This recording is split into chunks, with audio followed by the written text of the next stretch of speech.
गौशाला के जितने खंबे हैं आप उसमें एंट्रेंस करना शुरू हुई। सौभाग्य से दानिकर साहब मुझे कल वहां ले गए, मैंने देखा प्रवेश द्वार में अर्धचंद्र शिला बनी हुई है।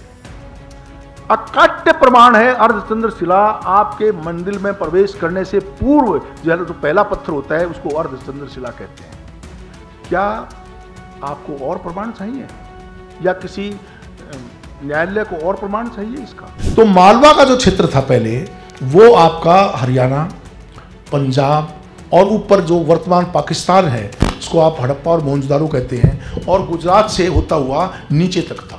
मालवा का साम्राज्य और सीमाएं बहुत दूर दूर तक थी। आवश्यकता क्या थी कुतुबुद्दीन ऐबक को? इसकी आवश्यकता कुतुबुद्दीन ऐबक को नहीं थी, विक्रमादित्य को, क्योंकि 21 जून को जब सूर्य दक्षिणायन से उत्तरायण में प्रवेश करता है, उत्तरायण से दक्षिणायन में प्रवेश करता है, तो उसकी छाया पृथ्वी पर नहीं गिरती है। और यह प्रयोग मैंने स्वयं जाके किया है, आप में से भी कोई कर सकता है जाकर के। 21 जून को दिल्ली चले जाएं, आप जाकर के देखेंगे 12:05 पर कुतुब मीनार की छाया बिल्कुल नहीं गिरेगी। दिल्ली में कुतुब मीनार जिसको कहते हैं, मैं उसको कुतुब मीनार नहीं कहता हूं, मैं उसको वेधशाला कहता हूं, वो भी विक्रमादित्य ने बनवाई थी। विष्णुपद पहाड़ी पर इस देश में सबसे पहले अगर कोई वेधशाला बनवाई थी, विक्रमादित्य ने बनवाई थी। मैं उसको प्रूव कर दूंगा, आर्कोलॉजिकली प्रूव कर दूंगा मैं कि वो वेधशाला कैसे है। नेक्स्ट, ये तो आयरन पिलर है जो गुप्त साम्राज्य में चंद्रगुप्त की प्रशस्ति में लिखा हुआ है और उसकी विजयों का वर्णन है कि कहां कहां उन्होंने उसका वर्णन किया था। नेक्स्ट, ये कुतुब मीनार है। लोग इसको कुतुब मीनार कहते हैं कि कुतुबुद्दीन ऐबक ने इसकी एक मंजिल बनवाई। आपको मैं 2 मिनट में इसका स्थापित बता देता हूं ताकि आप सोचने पर मजबूर हो जाएंगे कि यह कुतुब मीनार नहीं है। यह 25 डिग्री दक्षिण की तरफ झुकी हुई है। अगर यह झुकी हुई है तो गिरी क्यों नहीं है? इसका कारण है इसकी फाउंडेशन। इसकी फाउंडेशन ऑब्लॉन्ग फाउंडेशन है, ऐसे। कभी कोई भी स्मारक अगर सर्कुलर है तो उसकी प्लान भी सर्कुलर होनी चाहिए, स्टार शेप होनी चाहिए, लेकिन इसकी स्टार शेप प्लान नहीं है। इसकी प्लान की ड्राइंग मेरे पास है, अगर कोई आप लेना चाहे तो मेरे से ले लेंगे। ऑब्लॉन्ग प्लान में ये 64 फीट का एक अधिष्ठान इसके नीचे है, 64 फीट का अधिष्ठान जिसको जगती पीठ कहते हैं, और उस जगती पीठ के ऊपर 54 फीट का एक और अधिष्ठान है, उसको पाद पीठ कहते हैं। दोनों अधिष्ठानों को कैंटिलीवर बनाया गया है। यह कैंटिलीवर क्यों बनाया गया? ताकि इसके 25 इंच के झुकाव से इसका बैलेंस बना रहे। इसकी आवश्यकता क्या थी? इसको झुकाने की आवश्यकता क्या थी कुतुबुद्दीन ऐबक को? इसकी आवश्यकता कुतुबुद्दीन ऐबक को नहीं थी, विक्रमादित्य को थी। क्योंकि 21 जून को जब सूर्य दक्षिणायन से उत्तरायण में प्रवेश करता है, उत्तरायण से दक्षिणायन में प्रवेश करता है, तो उसकी छाया पृथ्वी पर नहीं गिरती है। और यह प्रयोग मैंने स्वयं जाके किया है, आप में से भी कोई कर सकता है जाकर के। 21 जून को दिल्ली चले जाएं, आप जाकर के देखेंगे 12:05 पर कुतुब मीनार की छाया बिल्कुल नहीं गिरेगी, क्योंकि उसी घड़ी में उत्तरायण दक्षिणायन सूर्य हो जाता है। तो ये तो वेधशाला है। इसमें 27 झरोखे हैं अंदर। आप बहुत ही भाग्यशाली अगर कोई अंदर गया हो तो, लेकिन मैं बहुत बार अंदर गया हूं। इसमें अंदर आप जाएंगे तो एक झरोखे में 5-6 लोग इकट्ठे बैठ सकते हैं और उसको देख सकते हैं, लेकिन बाहर से झरोखा एक दूरबीन की तरह दिखाई देता है। उसका आउटलेट 4 इंच चौड़ा और 1 फुट लंबा है। जैसे दूरबीन होती है ना, ऐसे झरोखे में बैठ करके आप दूरबीन की तरह नक्षत्रों को स्टडी कर सकते हैं। 27 झरोखे हैं इसमें। 27 नक्षत्रों की स्टडी करने के लिए ये झरोखे बने हुए हैं। मैं विक्रम नहीं है जो कि मालवा से जुड़ा हुआ है, परमाणु से जुड़ा हुआ है, इसलिए इतिहास का पुनर्लेखन करना होगा। आज नहीं तो कल ये जो विद्वान लोग बैठे हैं ये जरूर कहेंगे। इसलिए मैंने एक आइडिया आपको दिया है, ये वेधशाला है, इसको कुतुब मीनार कहना बंद कर दीजिए। नेक्स्ट, केवल मात्र पूरी विष्णु के मंदिर को तोड़ के एक आंच खड़ी करने से कुतुबुद्दीन ऐबक ने इसको जामा मस्जिद बना दिया, और उसके बाद के इतिहासकारों ने इसका महिमा मंडन करके इसको कुव्वत उल इस्लाम मस्जिद कह दिया, माइट ऑफ इस्लाम। ये दिल्ली में है, आपको भी मौका मिले तो उसको देखना। नेक्स्ट, नेक्स्ट बेटा, ये देखिए आप, ये खंबे क्या गौशाला से नहीं मिलते ऐसे खंबे? मिला लीजिए आप इनको। नेक्स्ट,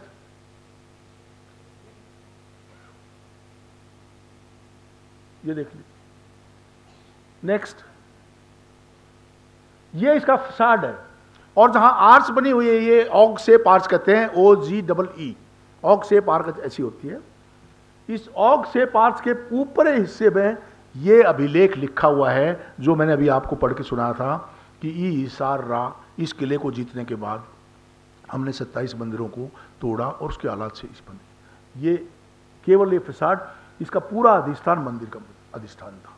नेक्स्ट, ये देखिए, एक एक हिंदू वास्तुकला की अभिव्यक्ति इसका एक एक पिलर कर रहा है। आप भोजशाला से बनाते जाइए इसको। मैं आपको 3 स्मारकों को दिखा रहा हूं, 2.5 दिन का झोपड़ा अजमेर, दिल्ली का कुव्वतुल इस्लाम मस्जिद और भोजशाला। तीनों में कितनी सिमिलरिटी आपको आर्किटेक्चर में दिखाई देगी, इससे पता लग जाएगा कि कहां कहां इस्लाम ने इन केंद्रों का, इन प्राचीन मंदिरों का विनाश किया। नेक्स्ट, ये है 2.5 दिन का झोपड़ा, ये स्क्रीन, लेकिन वो पिलर्स देखेंगे पीछे आप, वो सारे के सारे भोजशाला की तरह से। नेक्स्ट, ये देखिए, खाली आपने जो मटेरियल था उसी से ये इसका निर्माण कर दिया। नेक्स्ट, ये देखिए उसका एंट्रेंस। नेक्स्ट, ये भोजशाला है, ये बाद में ऐड किया गया है, अदरवाइज ये जो स्लैब्स लगे हुए हैं इसी पर ये इंस्क्रिप्शंस लिखे हुए थे और छात्र इसी पर अध्ययन करते थे, इसमें बैठते थे। नेक्स्ट, ये वो कमाल मौला जो मकबरा है, मकबरा मस्जिद भी नहीं हो, मकबरा है, एक कब्र है उसमें। नेक्स्ट, नेक्स्ट, नेक्स्ट, नेक्स्ट, ये इंस्क्रिप्शंस हैं देवनागरी में, संस्कृत में, ये सारे इंस्क्रिप्शंस हैं और ये पूरे बाहुआत में कुछ तो प्राप्त है, और अगर खुदाई हुई तो ये सारे मिल जाएंगे, क्योंकि एक चीज को नहीं इंस्क्राइब करवाया था, पूरी पुस्तकों को इंस्क्राइब करवाया था, उनको शाश्वत बनाने के लिए, कालजयी बनाने के लिए भोज परमार ने ये प्रयोग किया था। नेक्स्ट, ये मिंबार कहते हैं इसको ऊपर इमाम करने के लिए। नेक्स्ट, ये मैं इसके बारे में 1-2 बार बताऊंगा। इसको कदली का करना, जैसे मैंने आपको कहा कि ये ट्राइबेट स्टाइल ऑफ आर्किटेक्चर है। एक हमारे यहाँ आर्किटेक्चर में, वास्तुशास्त्र में एक टर्म आती है कदली का करना, जिस पर केले होते हैं ना, केले का गुच्छा आपने देखा होगा, एक केला दूसरे केले के ऊपर चला जाता है ऐसे। तो इसी तरह से एक पत्थर को अगर दूसरा पत्थर उसके ऊपर प्रोजेक्ट करके 4 इंच रखो आप, फिर प्रोजेक्ट करके ऊपर रखो और ऊपर रखो, और बीच में एक की स्टोन अगर फंसा दो तो पूरा ये रुका रहता है, दबा रहता है। इसको लद्दाखी छत बोलते हैं, आर्टिजन्स की भाषा में लद्दाखी छत बोलते हैं इसको। ये लदा हुआ है, प्रेशर में लेटरल थ्रस्ट जो है इक्विवेलेंट डिस्ट्रीब्यूट होता है इसमें इक्वली। तो ये वहाँ आप भोजशाला में देखेंगे, ये कंप्लीट आर्किटेक्चरल स्टाइल हिंदुओं का है। नेक्स्ट, ये उसकी स्पोर्ट में है भोजशाला की पीछे से दीवार का। नेक्स्ट, ये उसका एंट्रेंस है। ये वो प्रतिमा है जो उसके बारे में कहा गया कि वो अंबिका है या भोजशाला। इस विषय पर अभी हमें और चिंतन और चर्चा करने की आवश्यकता है, और अगर ये भोजशाला की प्रतिमा अगर मिल जाए और जो ब्रिटिश म्यूजियम में है वो भी आ जाए तो ये तो बहुत अच्छा काम होगा, और इस पर प्रयत्न हमको अभी भविष्य में इसी पर प्रयत्न करने हैं। नेक्स्ट, नेक्स्ट, नेक्स्ट, ये इंट्रोड्यूस की थी उन्होंने, खाली यही आर्च इंट्रोड्यूस की थी, उसको किबला आर्च कहते हैं। इसको डायरेक्शन जो मक्का की डायरेक्शन देखा था उसको किबला आर्च कहते हैं। नेक्स्ट, ये पिलर तो आपने देखा होगा, ये प्रशस्ति लिखवाना चाहते थे भोज परमार, लेकिन कंप्लीट नहीं कर पाए, ये धार में पड़े हुए ये पिलर्स। नेक्स्ट, ये सरस्वती की प्रतिमाएं 2000 में मैंने फतेहपुर सीकरी से खोद के निकाली थी। मेरा यकीन था फतेहपुर सीकरी को अकबर ने नहीं बल्कि इससे पहले का निर्मित था। मैंने खुदाई करवाई और ये निकाली। नेक्स्ट, ये देखिए, जब इसको साफ करवाया गया, ये श्रुत देवी सरस्वती की प्रतिमा है। इसके नीचे एक अभिलेख लिखा हुआ है, वो है 1010 AD का। 1010 जब भोज परमार का जन्म हुआ था, कच्छपघात राजाओं ने, यानी उस काल में, चाहे वो चंदेल थे या परमार थे या आपके कच्छपघात थे, सोलंकी थे, चालुक्य थे, राष्ट्रकूट थे, ये चारों तरफ से भारतवर्ष पर जो राज्य करने वाले राजा थे, वो परम, मैं क्या कहूं कि ऐसे ज्ञान के उपासक थे कि चाहे वो वास्तुकला है या शास्त्र की विद्याएं हैं या ज्ञान है, विज्ञान है, उसको कालजयी बनाने के लिए भारतवर्ष का स्वर्ण युग था। ये सरस्वती संसार की सबसे खूबसूरत प्रतिमाओं में से एक है। ये फतेहपुर सीकरी में, कभी आपको मौका मिले आप इसको जाकर देखना, इसका कंप्लीट चित्र में दिखाता हूं अभी आपको। नेक्स्ट है, ये देखिए, ये मेरी किताब है फतेहपुर सीकरी न्यू डिस्कवरीज, उसके ऊपर छपी हुई है ये सरस्वती, और नीचे इसके पर अभिलेख लिखा हुआ है, सेक्रिक के वज्राम राज्य सहस्त्र हफ्तस्ते शांति विमलाचार्य बस्तो सरस्वती संस्थापिता। ये एक अभिलेख लिखा हुआ है इसके पादपीठ के ऊपर। बहुत खूबसूरत प्रतिमा है, क्योंकि इसी प्रकार की प्रतिमाओं को आप देवालयों में स्थापित करने की परंपरा थी, और यहाँ भी देवालय में थी। भोज ने जहाँ जहाँ ये भोजशालाएँ बनवाई, मंदिर बनवाए, विद्यालय बनवाए, उनमें क्योंकि देव से ही वाग देवी सरस्वती से ही ज्ञान उपजता है, इसलिए इन प्रतिमाओं का वहाँ स्थापित होना एक आवश्यक अंग है स्थापत्य कला का। ये भोज ने बनवाया, इसलिए धन्यवाद आपका। विषय पर जो पॉपुलर कल्चर में जो बातें हैं और जो नैरेटिव बनाने की बात होती है, तो कई बार दूसरे पक्ष द्वारा ये दावा किया जाता है, जैसा कि हमने अयोध्या मामले में भी देखा, कि ये हमने तोड़ा नहीं है, ये तो जो टूटा हुआ था उसके मटेरियल से बनाया गया है। और सामान्यतः इस प्रकार का स्टैंड दूसरे पक्ष द्वारा लिया जाता है जी। अब इसका उत्तर तो कोई आर्कियोलॉजिस्ट ही दे सकता है।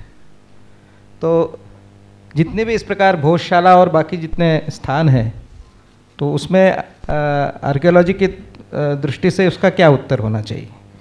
देखिए, ये बहुत अच्छा प्रश्न दांडेकर साहब आपने उठाया। ये इस्लाम का पदार्पण भारतवर्ष में हालांकि लेट हुआ है, लेकिन इस्लाम के आने से मैं एक और प्रशस्ति का याद जिक्र करना चाहता हूँ आपके संज्ञान के लिए। वो पेवा में है, और वो चौहानों द्वारा उसको लिखवाया गया है पेवा में। वो कहते हैं कि ये जो नॉर्थ वेस्ट है, भारतवर्ष का जो नॉर्थ वेस्ट एरिया है, ये अर्गला है भारतवर्ष की, दरवाजे की कुंडी है। जिस दिन ये टूट जाएगी उस दिन इस देश की संस्कृति, यहाँ का धर्म और राष्ट्र नष्ट हो जाएगा। ये बिल्कुल बात सत्य है। 1192 में पृथ्वीराज चौहान की जो हार हुई, इसमें गंगा सिंह भी मारे गए थे परमार राजा।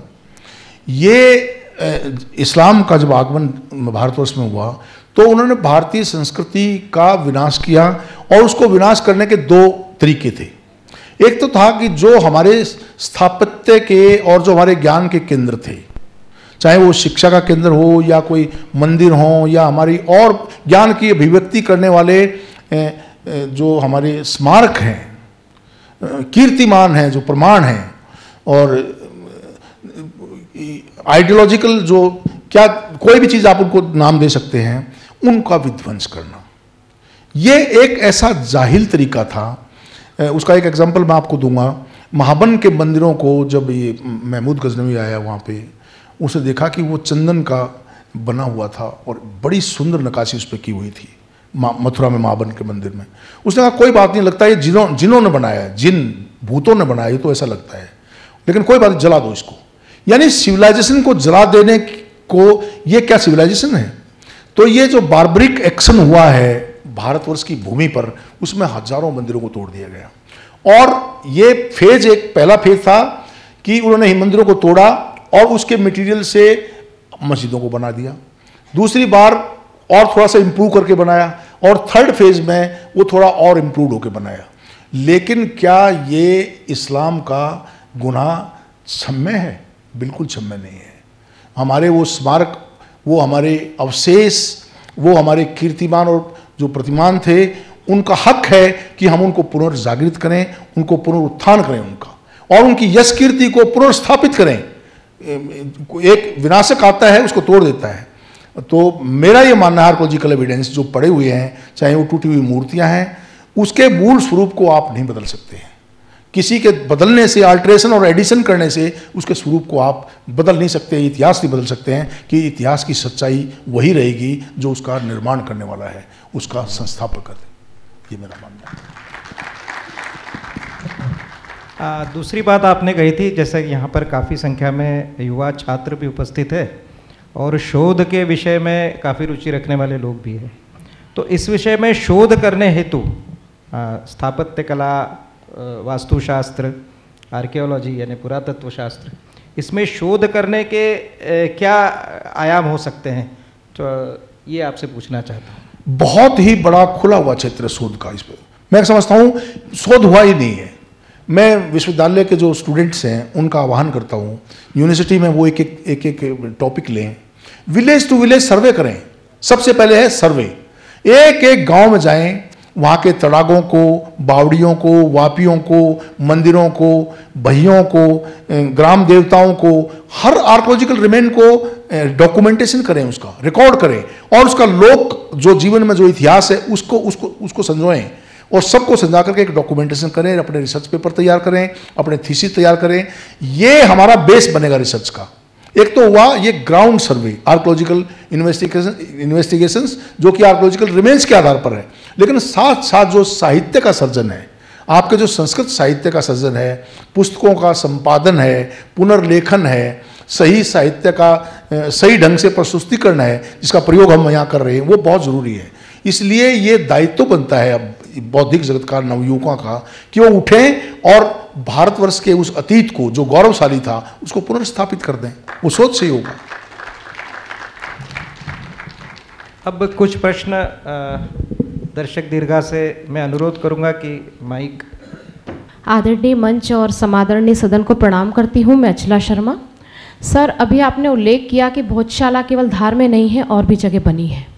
तो चूंकि मैं उज्जैन से हूँ, वहाँ पर भी एक उल्लेख आता है, और जहाँ भोजशाला कही जाती है उसको अटाला वाली मस्जिद नाम दे दिया गया है। तो क्या ये वही है कि मंदिर तोड़ के बनाई इसलिए अटाले वाली मस्जिद? और आर्कियोलॉजिकल सर्वे ऑफ इंडिया की दृष्टि से क्या यह सही है कि उज्जैन में भी भोजशाला थी?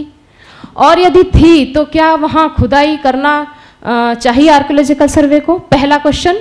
दूसरा, आपने उल्लेख किया था कि विक्रमादित्य जी जूलियस सीजर को बंदी बना के उज्जैन लाए थे। क्या उज्जैन में इस चीज़ का कोई पुरातात्विक प्रमाण है कहीं पर? क्या हम उसको ढूंढ सकेंगे? धन्यवाद। आपने बहुत अच्छे प्रश्न किए, और मैं ये कहना चाहूँगा आपके कि भोज परमार ऐसे प्रतापी राजा थे जो उन्होंने स्कूल एक ही जगह नहीं खोला था। उनकी प्रजा तो पूरी मालवा के बाहर भी लोग उनका आदर करते थे।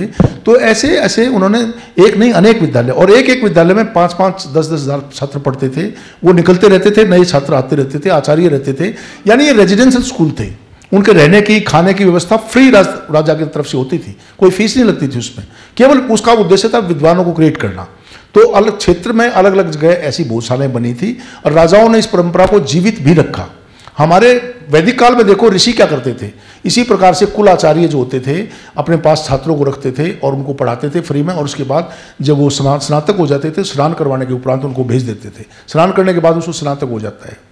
तो ये परंपरा बड़ी प्राचीन है, और उसको तोड़ करके तो ये भारतीय संस्कृति का विनाश करने का सबसे साधारण तरीका क्या था, जैसे मैंने आपको खुल के बताया। ये कई लोग तो ऐसे कहते हैं, वो था कि इनको तोड़ दो। इस अटाला मस्जिद को बना दिया उसको एक जगह तोड़ करके। अब आर्कोलॉजिकल एंगल में आपको बताता हूँ। इनफैक्ट जो आर्कोलॉजिकल सर्वे ऑफ इंडिया को इस्टेब्लिशमेंट किया गया, मुझे कोई गुरेज या वो नहीं है ये कहने में, ये यूरोसेंट्रिक अप्रोच से अंग्रेज अफसरों को ये अपॉइंट किया गया था। क्यों किया गया था? कि जो दृष्टिकोण अंग्रेजों का था उसको साइंटिफिक इन्वेस्टिगेशन कह के हम स्थापित कर सकें। In the name of science ये नैरेटिव बनाने की कोशिश थी कि जो हम कहेंगे वो ऐसा करेंगे। इसीलिए उन्होंने क्या किया, मैक्स मूलर ने वेदों का जो ना ट्रांसलेशन करना शुरू कर दिया। क्या मैक्स मूलर वेदों का ट्रांसलेशन कर सकता है? जो ऋषि हमारे वेदों को ठीक से देख करके अच्छी तरह व्याख्या की है जिन्होंने, वो मैक्स मूलर क्या करेगा उसका? तो ये जो हमारी भारतीय ज्ञान परंपरा है उसको अंग्रेजों ने नष्ट करने के लिए एक ऐसा नैरेटिव खड़ा कर दिया, एक ऐसा इतिहास झूठा खड़ा कर दिया, एक ऐसा समाज और संस्कृति खड़ी कर दी कि उसके शिकार हम 300 वर्षों से सारा भारतवर्ष हो गया।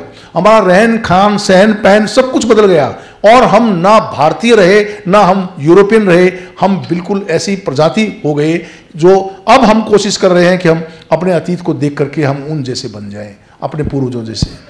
तो हमें हमारा ये मानना है कि आर्कोलॉजिकल जो रूल्स एंड रेगुलेशंस हैं गवर्नमेंट के रूल्स हैं। जैसे उसमें तो ये है कि भाई जब नोटिफिकेशन हुआ किसी मॉन्यूमेंट का, जो उसका कैरेक्टर होगा वैसा ही रहेगा। जैसे अगर मस्जिद में पूजा हो रही है तो पूजा होती रहेगी, अगर पूजा नहीं हो रही है तो आप उसको मस्जिद नहीं कहेंगे, ना उसमें पूजा आप अलाउ करेंगे। जैसे भोजशाला में कोई मस्जिद नहीं थी ये, ना इसमें कोई नमाज पढ़ी जा रही थी, तो इस दृष्टिकोण से तो भोजशाला है, ये तो स्कूल है, इसको हमें कोई शर्म नहीं माननी चाहिए इसको कि ये भोजशाला है। इसी प्रकार से हमको कम से कम कभी भविष्य में ये जरूर होगा, आज नहीं तो कल, जब ये राष्ट्र जागृत होगा और अपने इतिहास का पुनर्लेखन करेगा तो अपने स्मारकों को भी ठीक करेगा, ये मेरा मानना है, क्योंकि झूठ अधिक समय तक नहीं चलती है। तो ऐसा समय भी आ सकता है कि इन स्मारकों को मूल स्वरूप में ये राष्ट्र ही लेके आए, ये ऐसा कोई कानून पास करे, और वो कानून तब पास होगा जब आप सब सारे ज्ञानवान, प्रज्ञावान और अपने इतिहास के प्रति जागरूक होंगे, अपने अतीत के बारे में आप जाएंगे, बताएंगे सबको। अब तो आप अपने अतीत के बारे में जानते ही नहीं है, हम पूर्ण रूप से भूल चुके अपने अतीत को। हमें अपना सही अतीत बताना होगा, अपना पाठ्यक्रम चेंज करना होगा, एनसीईआरटी की बुक्स चेंज करनी होंगी, और 300 साल में जो अज्ञान फैल गया है वो सारा हटा करके भारतीय ज्ञान और भारतीय परंपरा, सनातन परंपरा को पुनः स्थापित करना होगा। यही एक मार्ग है।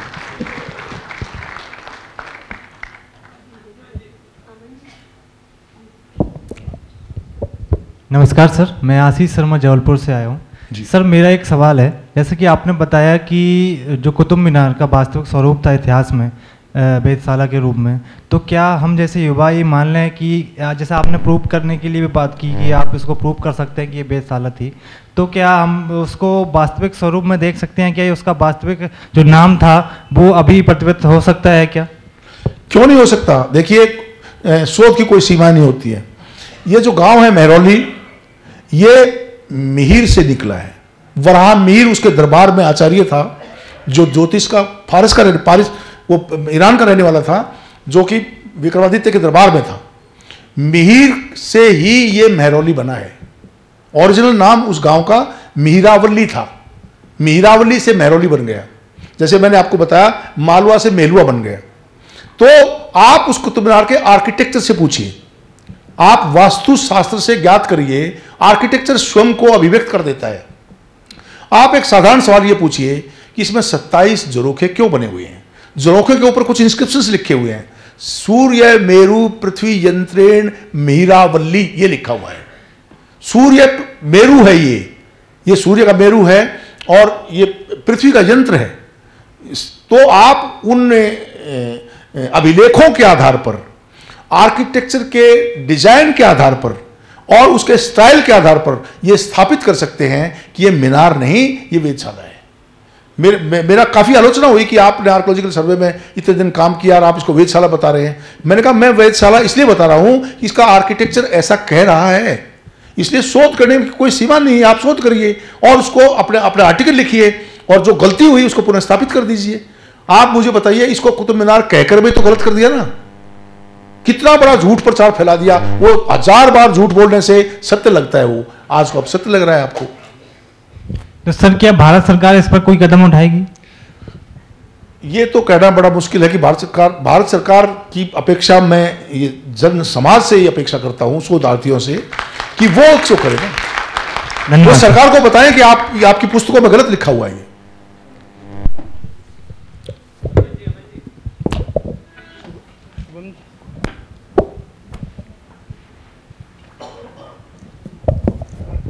हेलो, पहले तो सर 3 क्वेश्चन है मेरे। तो एक क्वेश्चन रेक्टिफाई कर दूं, जो फर्स्ट में पूछा था अटाला मस्जिद, वो बिना नियम की मस्जिद है उज्जैन की। सर मैं ये बोल रहा था कि जो वाग्देवी का जो स्कल्पचर है उस पर जो इंस्क्रिप्शन है वो लिखता है वररुचि उसका बनाने वाला है सर, और जैन मातृका उसको बोला है।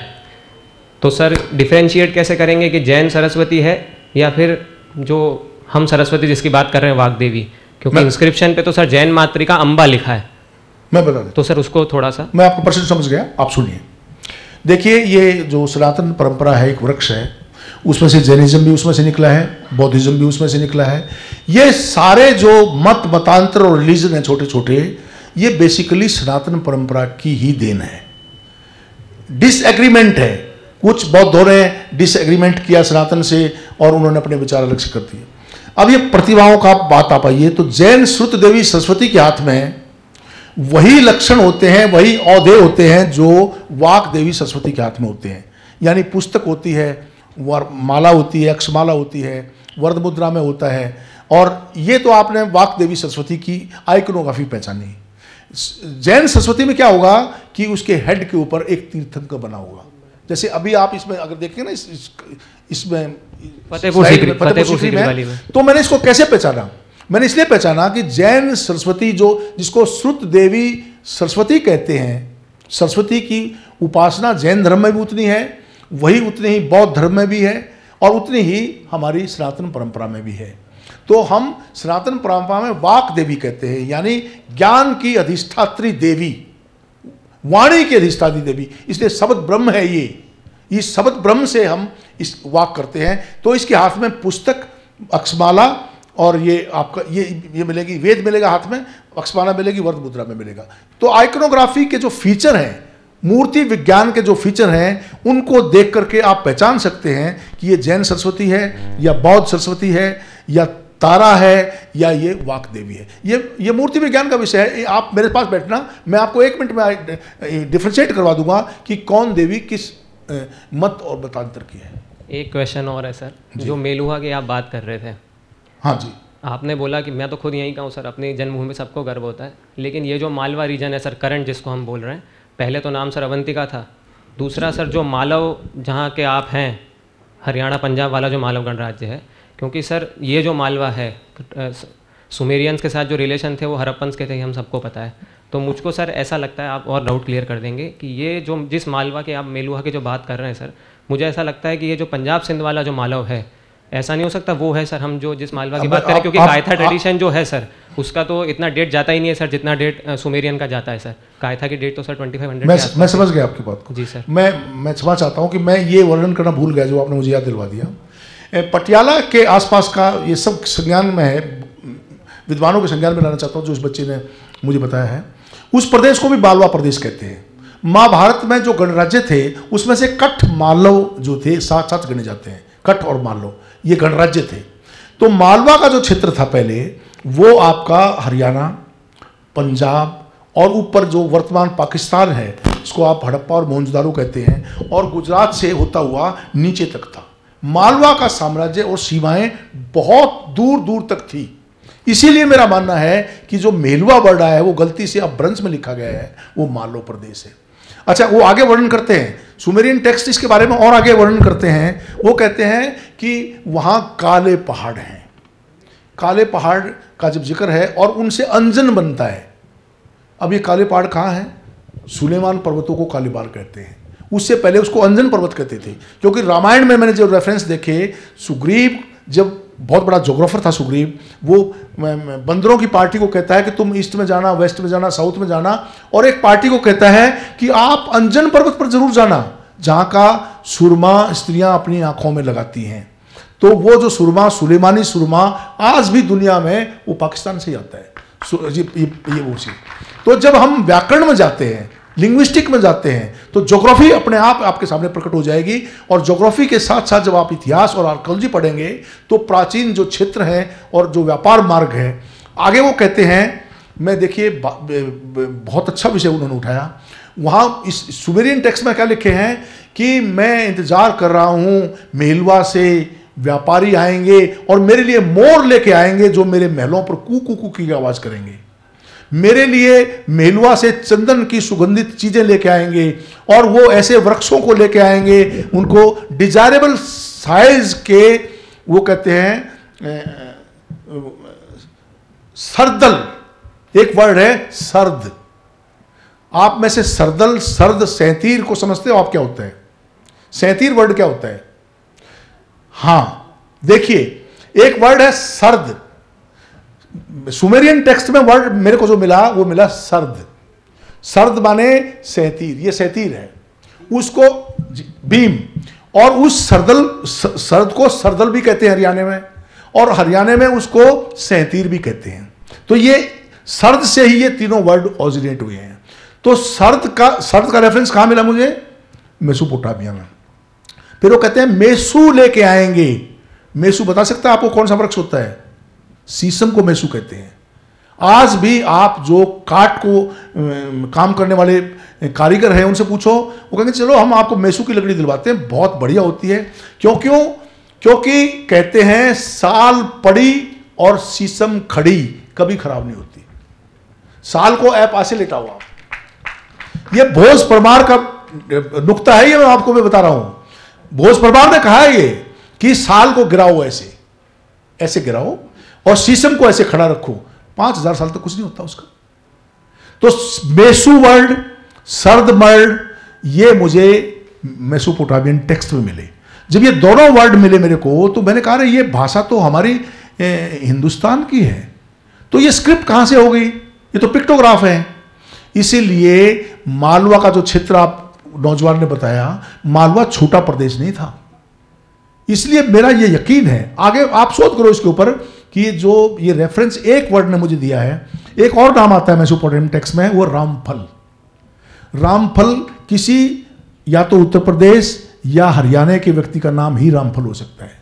रामफल नाम यहां भी होंगे, ऐसी बात नहीं है, लेकिन वो लिखते हैं कि मेलवा का रामफल, उसकी वाटिका में हमने उसको राशन दिया। ये रेफरेंस मिलता है उसमें टेक्स्ट में। तो मैंने उसको क्या अंदाज लगाया कि एक व्यापारी था मेलवा का, वो कहां का रहने वाला था? टेक्स्ट कहता है निंदाना का रहने वाला था। निंदाना पता है, उस गांव को खोजने के लिए मैंने महीनों लगा दिए। और निंदाना गांव कहां पर? महम एक गांव है हरियाणा में, रोहतक रोड के पास में महम। जो ये चीफ मिनिस्टर है खट्टर, उनका गांव है निंदाना। आपके ज्ञान के लिए बता रहा हूं मैं ये। निंदाना गांव का रामफल मेसोपोटामिया गया था 3000 बीसी में, और वहां उसने गार्डन बनाया, उसमें रहता था वो, और उनकी कॉलोनियां थी। यानी हमारी व्यापारिक कोठियां मेसोपोटामिया में बनी हुई थी, और वो जो व्यापारी वहां रहते थे वो रेगुलरली वहां से सामान भेजते थे, यहां से सामान जाता था। इसलिए भारत सोने की चिड़िया बना था। हमारे लैंड रूट जो उत्तर पथ के थे, 2 रूट आपको बहुत अच्छी तरह से याद रखने चाहिए। आप ईरान कैसे जाएंगे?